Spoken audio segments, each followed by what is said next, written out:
Hello guys, मैं हूं मोहित और स्वागत करता हूं आप सभी का आप ही के यूट्यूब चैनल पर।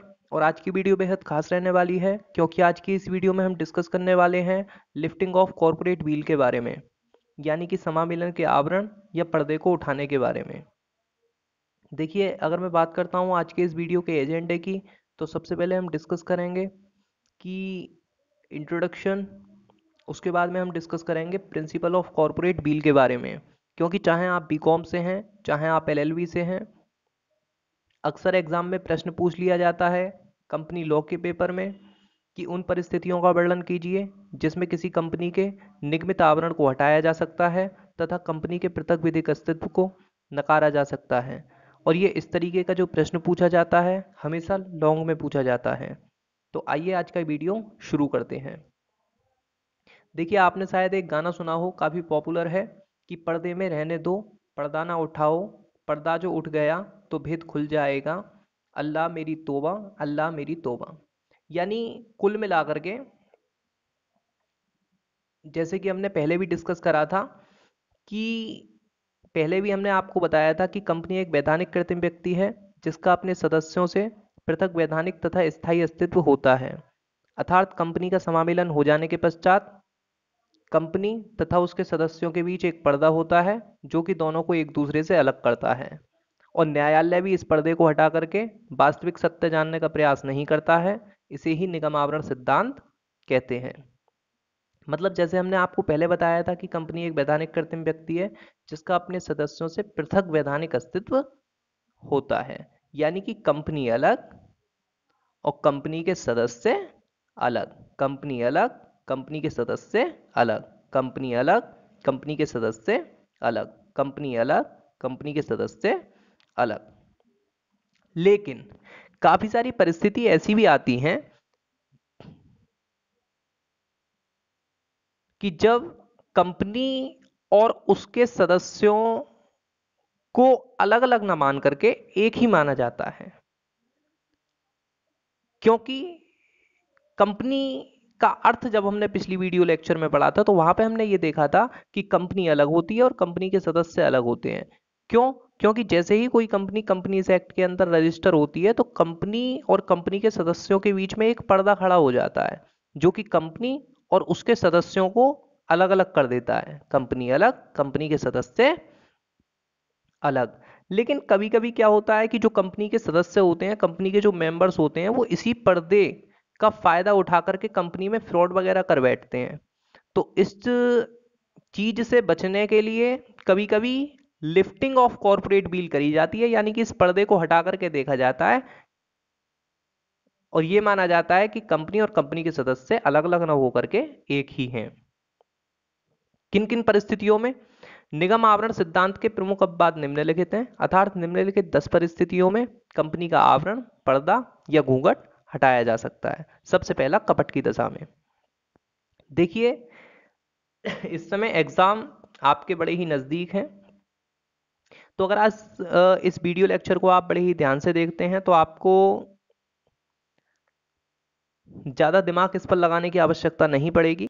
सबसे पहले आप एक चीज देखें, कपट की दशा में यदि किसी कंपनी की स्थापना कपटपूर्ण व्यवहार के लिए यानी कि फ्रॉड के लिए की गई है तो उस दशा में न्यायालय कंपनी के आवरण, पर्दे या घूंघट को हटा करके दोषी व्यक्तियों के विरुद्ध वैधानिक कार्यवाही कर सकता है। यानी कि अगर मान लो आपने कोई भी मोहित सक्सेना क्लासेस को स्थापित किया है कि मैं लोगों के साथ में फ्रॉड करूं और ये कह करके लोगों के साथ में फ्रॉड करके बच करके निकल जाऊंगा कि मोहित सक्सेना ने फ्रॉड नहीं, मोहित सक्सेना क्लासेस ने फ्रॉड किया है, तो उस कंडीशन में कोर्ट ये मानेगा कि मोहित सक्सेना और मोहित सक्सेना क्लासेस अलग अलग नहीं हैं, बल्कि मोहित सक्सेना और मोहित सक्सेना क्लासेस एक ही हैं। इसीलिए फ्रॉड नहीं कर सकते आप इस पर्दे की आड़ में। नेक्स्ट, कर चोरी की दशा में, यानी कि यदि किसी कंपनी की स्थापना कर की चोरी के लिए की गई है तो इस दशा में न्यायालय कंपनी के आवरण या पर्दे को हटाकर दोषी व्यक्तियों के विरुद्ध वैधानिक कार्यवाही कर सकता है। देखिए, अब जो 10 पॉइंट आप पढ़ेंगे उसमें ये वाला पॉइंट बिल्कुल सेम है, यानी कि तो इस दशा में न्यायालय कंपनी के आवरण या पर्दे को हटाकर दोषी व्यक्तियों के विरुद्ध वैधानिक कार्यवाही कर सकता है। ठीक है। और इसके अलावा तीसरे नंबर पे अगर हम बात करते हैं विनिमय साध्य विलेख पर व्यक्तिगत रूप से हस्ताक्षर करने की दशा में, यानी कि यदि किसी कंपनी के सदस्य ने विनिमय साध्य विलेख पर व्यक्तिगत रूप से केवल अपने हस्ताक्षर किए हों तो उस दशा में न्यायालय कंपनी के आवरण या पर्दे को हटाकर दोषी व्यक्तियों के विरुद्ध वैधानिक कार्यवाही कर सकता है। यानी कि suppose that Mohit Saxena classes ने किसी व्यक्ति को 10,000 रुपए का चेक दिया, लेकिन उस 10,000 रुपए के चेक पर मोहित सक्सेना क्लासेस की मोहर नहीं है, केवल सिग्नेचर किए हैं मोहित सक्सेना जी ने, तो उस कंडीशन में मोहित सक्सेना जी पर्सनली लायबल होंगे और वो ये नहीं कह सकते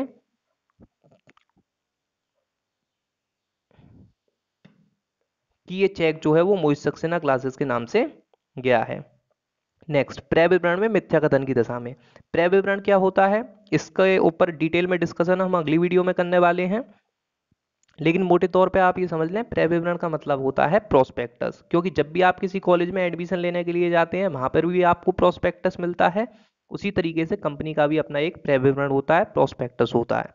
इसके ऊपर डिटेल में डिस्कशन हम अगले वीडियो में करेंगे। तो क्रय विवरण में मिथ्या कथन की दशा में, यानी कि यदि क्रय विवरण में मिथ्या कथन यानी कि कोई मिस स्टेटमेंट, गलत बात दी गई है, तो उस दशा में न्यायालय कंपनी के आवरण या पर्दे को हटाकर दोषी व्यक्तियों के विरुद्ध कानूनी कार्यवाही कर सकता है। नेक्स्ट, आवेदन राशि लौटाने में चूक करने की दशा में। यदि कंपनी आवेदन की राशि लौटाने में चूक करती है तो उस न्यायालय कंपनी के आवरण या पर्दे को हटाकर दोषी व्यक्तियों के विरुद्ध वैधानिक कार्यवाही कर सकता है और प्रत्येक दोषी व्यक्ति पर 1,000 रुपये प्रतिदिन के हिसाब से जुर्माना लगा सकता है। अर्थात दोषी व्यक्ति पृथक व्यावसायिक अस्तित्व की आड़ में अपने व्यक्तिगत दायित्व से नहीं बच सकता है। आवेदन राशि लौटाने में चूक करने की दशा में। नेक्स्ट, आवेदन राशि का गलत प्रयोग करने पर। यदि कंपनी आवेदन की राशि का गलत प्रयोग करती है या उसे एक अलग बैंक खाते में नहीं रखती है तो उस दशा में न्यायालय कंपनी के आवरण या पर्दे को हटाकर दोषी व्यक्तियों के विरुद्ध कानूनी कार्यवाही कर सकता है। कंपनी का पूरा नाम प्रकट ना करने की दशा में। यदि किसी अनुबंध में कंपनी का पूरा नाम प्रकट नहीं किया जाता है तो इस दशा में न्यायालय कंपनी के आवरण या पर्दे को हटाकर दोषी व्यक्तियों के विरुद्ध कानूनी कार्यवाही कर सकता है। यानी कि अगर आप कोई भी कंपनी चला रहे हैं, सपोज दैट आपकी कोई मोहित सक्सेना क्लासेस नाम की कंपनी है, अगर वो प्राइवेट कंपनी है तो आप उसके आगे मोहित सक्सेना क्लासेस प्राइवेट लिमिटेड लगाएंगे, अगर वो सार्वजनिक कंपनी है तो आप उसके आगे लिमिटेड शब्द लगाएंगे, एलटीडी शब्द लगाएंगे। ठीक है जी। यानी कि अगर आप कोई भी व्यक्ति किसी व्यक्ति के साथ में कॉन्ट्रैक्ट कर रहे हैं तो उस कंडीशन में आपको पूरा नाम अपनी कंपनी का लिखना पड़ेगा। यदि आप ऐसा नहीं करते हैं तो उस कंडीशन में आप पर्सनली लायबल होंगे और आप ये कह करके नहीं बच सकते हैं कि कंपनी अलग, कंपनी के सदस्य अलग। यानी कि कुछ कंडीशंस ऐसी होती हैं जहां पर कंपनी और कंपनी के सदस्यों को अलग अलग नहीं बल्कि एक ही माना जाता है। वो 10 परिस्थितियां ये हैं। 8वें नंबर पर आता है वैधानिक दायित्व से बचने की दशा में।